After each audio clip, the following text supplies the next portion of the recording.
Hey everybody, it's your girl Vay, and welcome back to First Generation Flyers, a limited series where I share my story of recovery from emotional trauma to heal my soul. If this is your first time joining, be sure to check out the trailer in episode 1. And as a reminder, I'm not a licensed professional. I'm just sharing some things I've learned from my own life experiences and through relationships and interactions with people from all over who've been dealing with the same thing. In this episode, I'll start to uncover gaps in my foundation that created psychological blocks in my adulthood, which led me to therapy. A lot of us who grew up on survival have a foundation in Christianity because Jesus was the only person that could save us. Granny made everybody go to church on Sunday morning. We praise and worship. The preacher would church us from sun up to sundown, and then we eat some good food, fellowship, and go on with life. But as we got older and started to experience life on our own, some of us found ourselves cast away or excluded from the church because of how we lived our life and how we viewed the world. Or some of us simply found that religion didn't work anymore, and that left our spirits vulnerable and without guidance that we could relate to. I've learned that the biggest differences between religion and spirituality is religion focuses on a common set of beliefs and practices you got to follow to be part of that community, while spirituality has a primary focus on individual beliefs and practices to gain a sense of peace and purpose in one's life.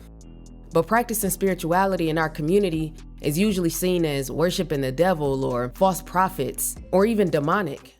So if we were excluded from church or religion, and we feared our spirituality due to misunderstanding, then that pretty much left us lost and trying to figure out life on our own. Now, this series isn't to change religious views or lessen the impact that the church had in shaping who we are, because without it, I know for a fact I wouldn't be here today.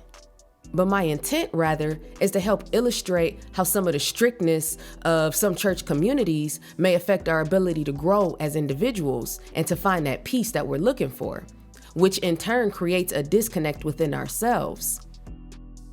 I also want to challenge some of those inherited beliefs that may no longer serve us, to expand our consciousness to reach our desired state of elevation. When I was living in Chicago, I taught a leadership studies class to ROTC college students who were becoming officers in the military. One of the lessons I had to teach that stood out was called Maslow's hierarchy of needs. Now, what's that? For those who may not be familiar, there was an American psychologist named Abraham Maslow who proposed a theory of what motivates human behavior after he spent some time with the Blackfeet Indian tribe in Montana. The hierarchy is divided between lower-level deficiency needs, which are our basic and psychological needs, and higher-level growth needs, which is self-fulfillment. Within each level, there are stages: physiological, safety, belongingness and love, esteem, and self-actualization, that his theory suggests should be mostly satisfied in a linear order before an individual can successfully move to the next level. His theory also suggests that all lower-level deficiency needs must be met before a person can pursue higher-level growth needs, which is where we're then motivated by a desire to be a better us rather than being motivated by an obligation to just do what we got to do to get by. When these lower-level deficiency needs aren't met, they create gaps in our foundation that cause anything built on top of them to become at risk for breaking down later in life. And since we, as the humans, are what's built on top of these, that means the longer we go without addressing those gaps or getting whatever it is we need, the higher risk we become of having physical and psychological breakdowns in our bodies and in our minds as we get older. I thought it was interesting that this was being taught as part of military leadership. I come from a place where people don't trust the system. Hell, we don't trust anybody, but we'll get into that in a later episode. The point is, I was raised to believe that people where I'm from could never be happy or get ahead in life because the system didn't want us to. But after learning about this, I started to question if that was really the case. It looked to me like they found the winning strategy to get the most production out of people, or at a minimum, to understand why people were so unmotivated in the first place. And this was the blueprint: free game. So if they could use it to get what they wanted, why couldn't I use this to my advantage to get what I wanted? Now, at this time, I was in my mid-20s, a few years out of college, trying to figure out what I wanted to do in my life. The military was never a long-term plan for me. It was just always a safety net until I figured out how to do what I really wanted to do, which was get paid for my ideas. As someone who's always struggled with bringing my creative ideas to the world or speaking up for myself and what I believe in, I was especially interested in self-actualization that was at the top of Maslow's pyramid because it was defined as achieving one's full potential, including creative activities. And that's what I wanted, but could never seem to quite get. So I decided to see what this theory was all about. I used the motto as a reference to try and uncover my own deficiency needs to see if maybe I could find a hole or something I may have missed along my little journey of life that was holding me back from reaching the highest point of myself and mastering my full potential. Now, based on my own assessment, I was stuck right at the crossroad of psychological needs and self-fulfillment. Basically, I was at the gate of self-actualization, but I didn't have the key to unlock it. So that meant I had to do a little self-reflection by working my way backwards down this hierarchy to find my misstep. The stages of psychological needs from top to bottom are esteem and belongingness and love. So that's where I started. Esteem needs, which is defined as prestige and feelings of accomplishment. I didn't think I had any issues here because I had academic achievements, a successful career, and awards and validation that went along with it. I felt pretty accomplished on that front. So in my mind, esteem needs, check. Moving down to belongingness and love needs, which is defined as intimate relationships and friends. For whatever reason, people don't believe me when I tell them, but I'm an introvert by nature. I'm hella awkward, I don't like people, and I hate small talk. But I've always had an outgoing personality, and that made me a magnet for friends. And the type of friends that held on to me and made me feel like family. My friends were my family. They've always shown me love and support at every stage of my life, no matter the event, no matter the location. They was always there. And not only that, when I was part of the world's greatest Air Force, shameless plug, I was part of something bigger than myself. Plus, they had taken really good care of me and made me feel like I mattered. So I felt my belongingness and love needs were good. So since my psychological needs seemed to be fine, I moved down to the next level, which was basic needs. The stages of basic needs from top to bottom are safety and physiological. So let's start with safety needs, which is defined as health, personal, emotional, and financial security. I joined the military in college when the job lined up for me after graduation couldn't offer me full-time employment because they were filing for bankruptcy. This was during a time when the big three automotive was in trouble and needed a bailout. The economy in general was in a bad spot, and they call that time now the Great Recession. So thanks to the military, I was pretty secure. I had a steady paycheck coming in, full healthcare benefits, and a job guarantee for at least 4 years after college until I figured out what my next move was. After a couple of assignments, I paid off my student loan debt, saved up a little nest egg, and I was in the process of buying my first home. I was doing pretty well for myself considering where I'd come from. I was even in a relationship with somebody I actually saw a future with. And with me being raised in the streets of Detroit by a family of survivors, along with my Second Amendment right, I wasn't scared of nobody. So safety needs, check. That brought me to the very first stage of Maslow's hierarchy. Physiological needs, our most fundamental elements of survival. Food, water, warmth, and rest. Rest.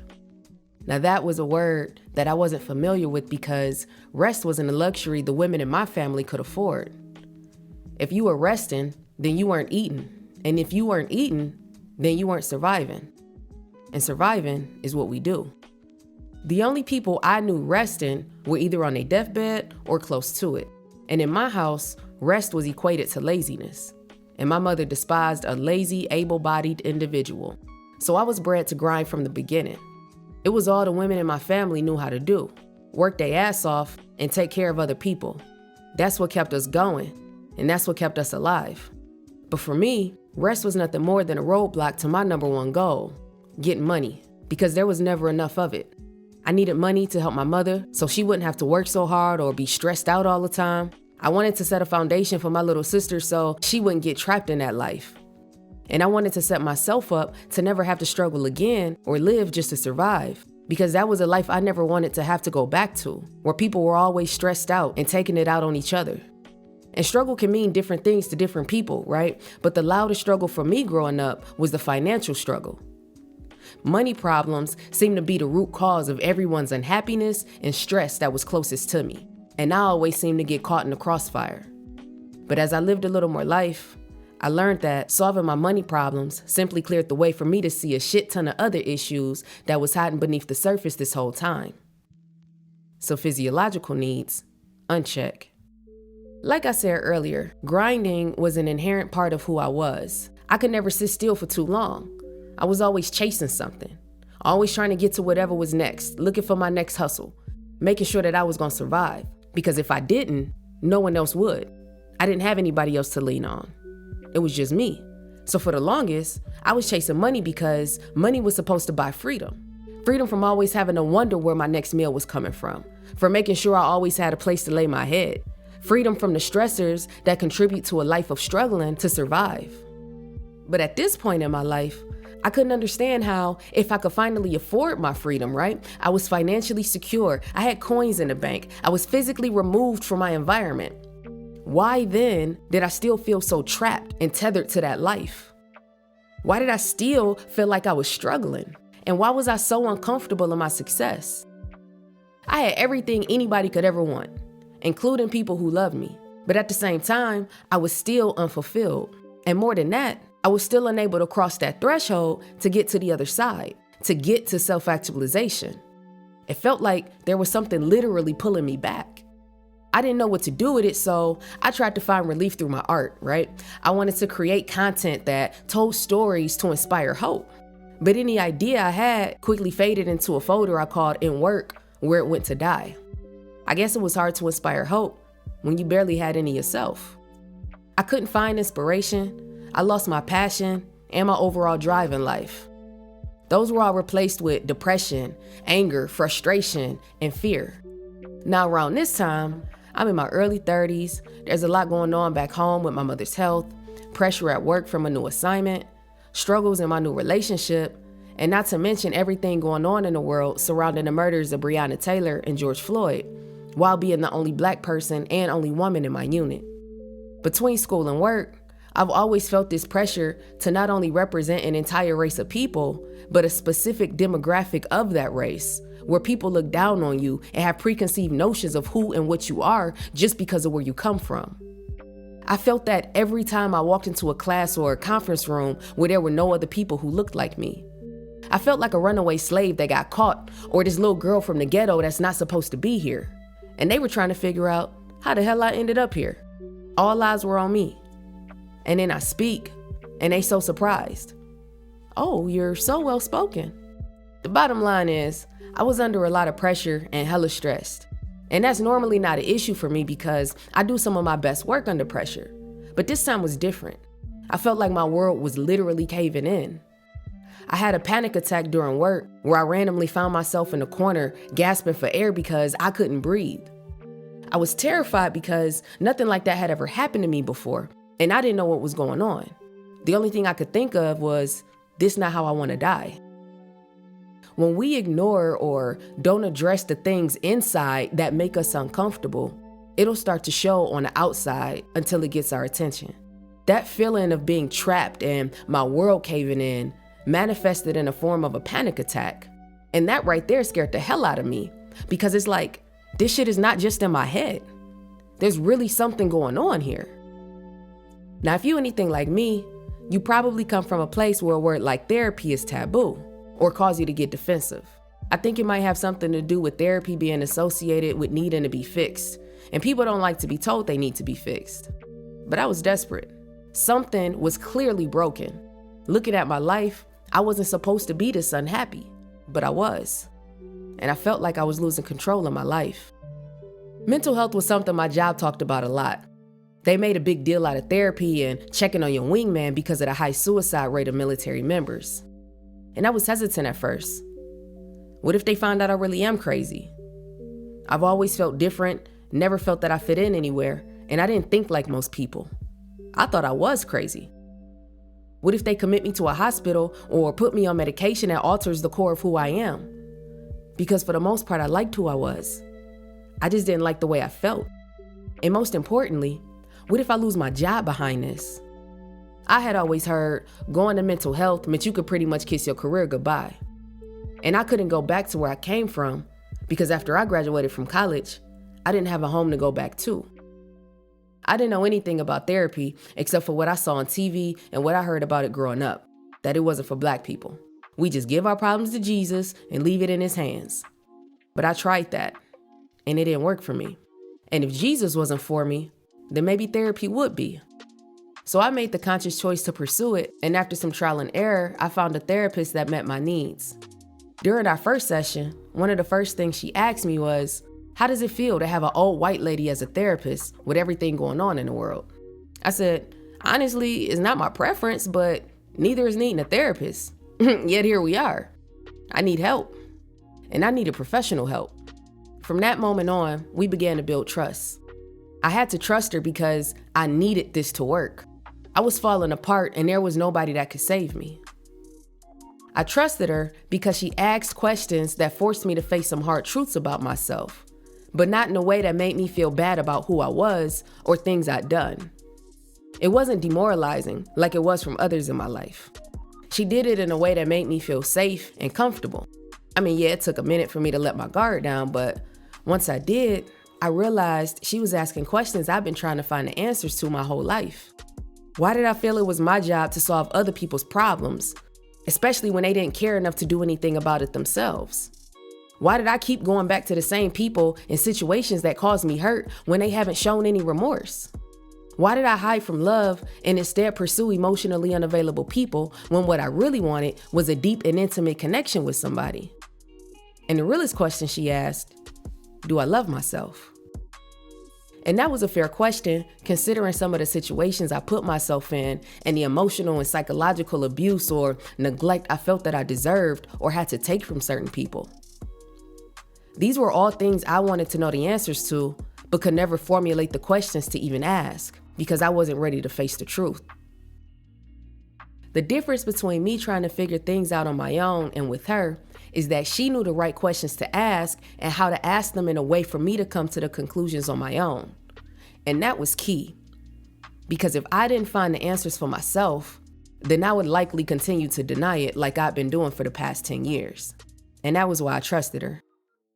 We were able to work out that I had some deep issues surrounding intimate connections, specifically the most intimate connection we can have, which is our connection to self. There were a lot of things from my past I didn't know I needed to heal from. And healing from a psychological and emotional standpoint wasn't something I really understood. Because when you're so used to loss, the only thing you ever concerned about is making sure nobody come and take what's left. Everything that you worked hard to put together. Sleeping with one eye open and not knowing who you can trust because you've been betrayed and let down by every person you were supposed to be able to. When that's where you come from, you don't really have space to think about anything else. You can't think about your mental or your emotional state because you're too concerned with making sure you make it through the night. I learned that the first step to healing is admitting that you have something you need to heal from. It's the same as any other recovery program. We can't heal from something that we refuse to acknowledge. And I had to acknowledge that I had a lot of anger and that I was in a lot of pain because I'd been hurt deep by people that I was supposed to be able to trust. For some of us, it's easier to sit in the seat of denial because it gives us the illusion of safety. And for some, maybe it is safer.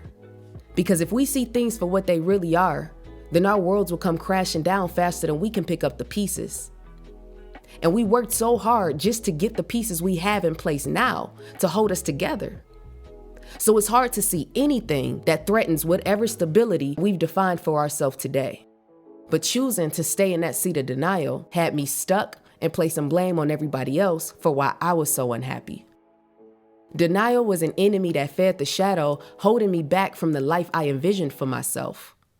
It created self-doubt, which is what kept me from crossing over to the other side of growth, which is where I wanted to be. But healing isn't as simple as it sounds, especially when your hurt goes beyond just you, when that pain is the only thing that connects you to the people that you love. This journey can be extremely lonely because no one will understand what you're going through. You'll barely understand it yourself. And I learned that the hard way. Just because you've accepted that you have healing to do doesn't mean others have accepted or even want that for themselves. Even when the things you need to heal from are a direct result of their unhealed pain, or when their pain looks so familiar. And that's okay, because some people have further to go on their journey before they're able to reach that point. And unfortunately, some never do.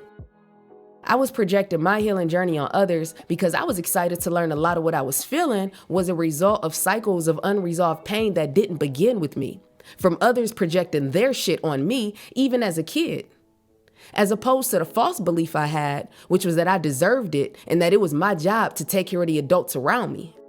That wasn't true. I deserved love and I deserved to feel safe. Therapy helped me see that with intentional effort, this was something that I could work to overcome. And I wanted to share that message because I thought it was something others could benefit from, and that maybe this would help them feel better too, because we were all connected by the same pain. But let's just say I learned to heal in solitude. When I first started this journey, I told a friend that I was worried I wouldn't be the same person, that people may not like who I was about to become. Because I could feel the change that was about to happen. I could see where I was about to go. And honestly, that was a little scary because there were some people that were very near and dear to my heart that I didn't see there with me. But my friend told me, not everybody is meant to go with you on this journey. And that hit deep. It's difficult to heal when you're constantly surrounded by the people, places, or things that you need to heal from. I'm gonna say it again for the people in the back. It's difficult to heal when you're constantly surrounded by the people, the places, or the things that are causing the hurt in the first place. Some people learn to live with their pain. They make a home for it. It's a part of who they are, and they've accepted that. But then there are others whose pain make them so uncomfortable, so restless, that it puts them at war with themselves, or even worse, with the people that they love or those that try to love them. And that's where I was.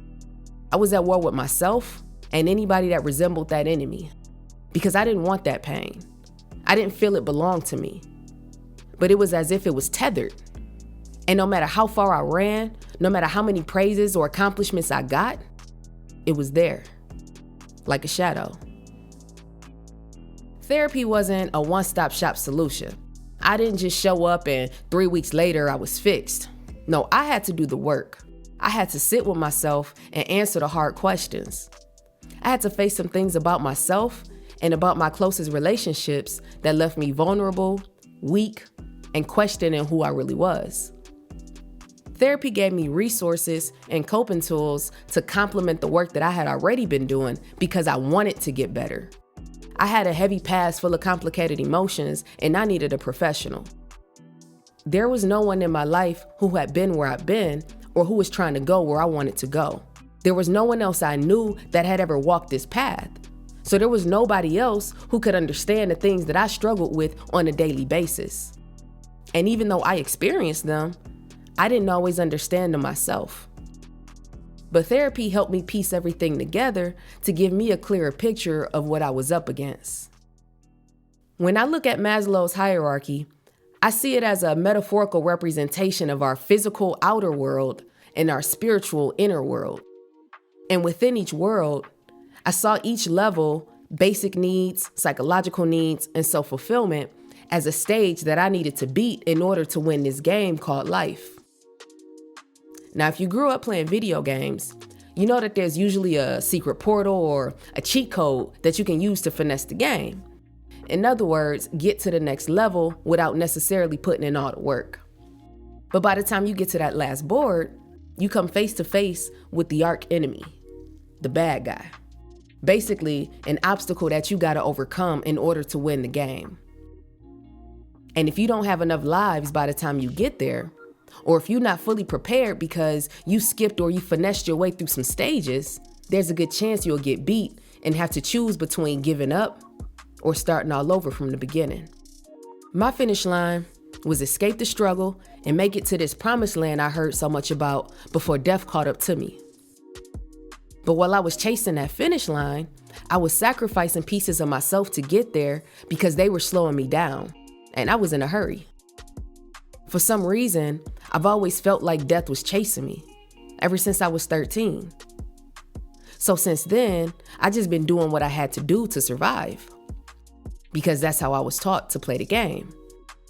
But once I finally got to that finish line, I found myself stuck and unable to cross over. Padlock on the gate, couldn't get through. But that was because in order for me to get there, I needed all parts of myself. There was no man left behind in this game. I needed to be whole. So if I wanted to get through those gates, I had to go back and retrieve those pieces of myself that I'd lost. And that wasn't gonna be easy because those pieces were buried deep and trapped in some pretty dark places that I avoided intentionally just to get as far as I did. But here I was, Veda Dream Chaser, always wanting to see what's next. I wanted to see what was beyond those gates to the promised land. I wanted to see if everything they said was true.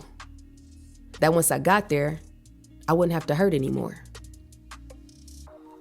The thing about being a dream chaser from the ghetto is that you're not just chasing dreams, but you also running from nightmares, running from demons. And they don't tell you that in order to catch that dream, you got to face those demons.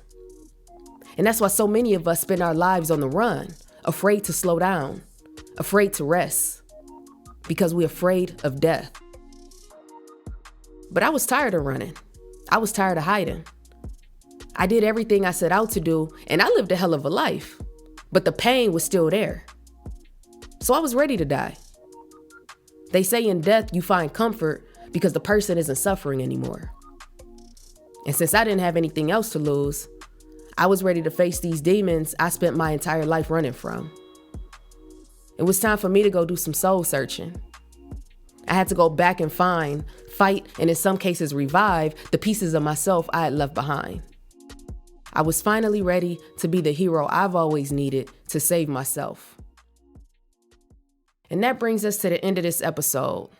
I know I covered a lot today, so just to recap, this episode I introduced Maslow's hierarchy of needs, where we talked about how unmet deficiency needs, basic and psychological, can lead to stunted growth, blocked creativity, and unrealized potential.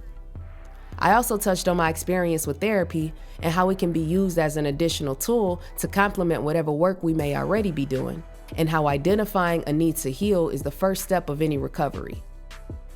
I'll be using Maslow's hierarchy as a reference to the physical and spiritual worlds to dive deeper into my lower level deficiency needs over the next several episodes, as I take you on my journey of saving myself to becoming whole again, and finally unlocking those merciless gates to access my full potential. In the next episode, we'll start from the beginning with basic needs, which is where Heart's story begins. I hope you found this content enlightening, and if you learned something useful to take along your journey, make sure you like, subscribe, leave a comment, review, tell a friend to tell a friend. Just make sure you find your way back so you don't miss out on what's to come. And if you're interested in learning more, you can follow my Facebook page, First Generation Flyers, where you can find links to resources and other ways to connect. So until next time, be safe, be loved, be you. Dope responsibly. Peace.